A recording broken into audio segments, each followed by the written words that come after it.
All right, so the sources you send over, they tell a really, a pretty rare story, actually. We're looking at a historic drop in violent crime statistics out of Chicago for 2025. It's a huge story. Yeah, and this deep dive is about more than just the numbers. It's about trying to figure out the why. What was the root cause of this massive shift? And if you just want the headline, the big hook, here it is.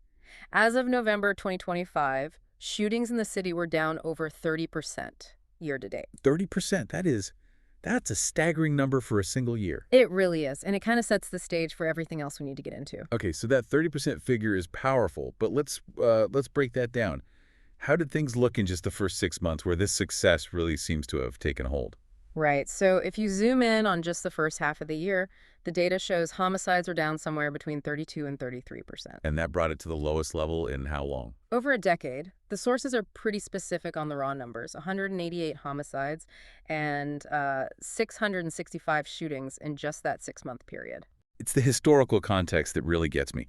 That one source on June 2025, that month really stood out. Oh, absolutely. Just 34 homicides. I mean, that's the fewest for any June since 2014. Yeah. And the second fewest since, what, 1970? Since at least 1970, yeah. You really have to pause and think about the scale of that. And it wasn't just siloed, right? It wasn't only homicides. Not at all. It was broad.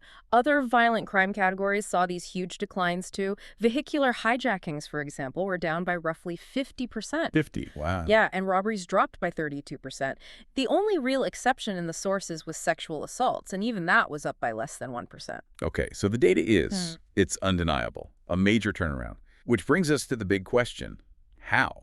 How did city officials actually pull this off? Well, the term that Mayor Johnson and, other officials kept using was a holistic approach to community safety. It wasn't one thing. Not a silver bullet? Definitely not. It was multifaceted. They focused on 3 key pillars all at the same time. Okay, and those pillars, they seem to blend public safety with social investment. The first one was better coordination between the CPD and the Community Violence Intervention Groups, the CVIs. That was a big one. Right. And the second was a massive investment in youth summer employment programs. A 47% expansion, I think. A huge expansion, yeah. And the third piece tackled mental health directly. They actually doubled the number of mental health professionals responding to crisis calls. And at the same time, the CPD was making changes internally. Critically, yes. They added more detectives, they restructured the bureau, and that had a direct impact on their homicide clearance rate. That's the rate at which they solve murders. Exactly. It hit 77.4%, the highest it's been in more than a decade. So that clearance rate shows real institutional improvement. Yeah.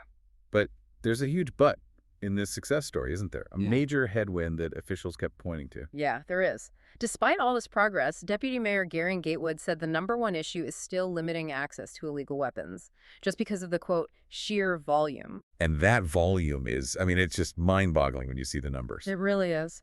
Through just the first half of 2025, the CPD recovered 5,513 illegal firearms.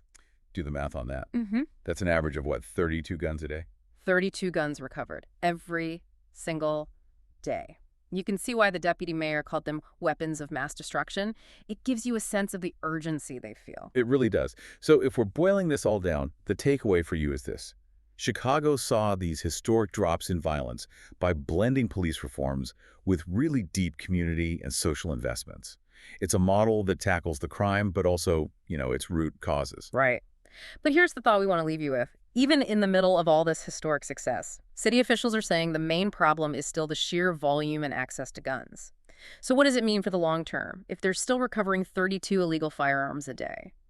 It makes you wonder if these gains are a permanent shift or just a temporary victory in a much, much larger struggle, something to think about.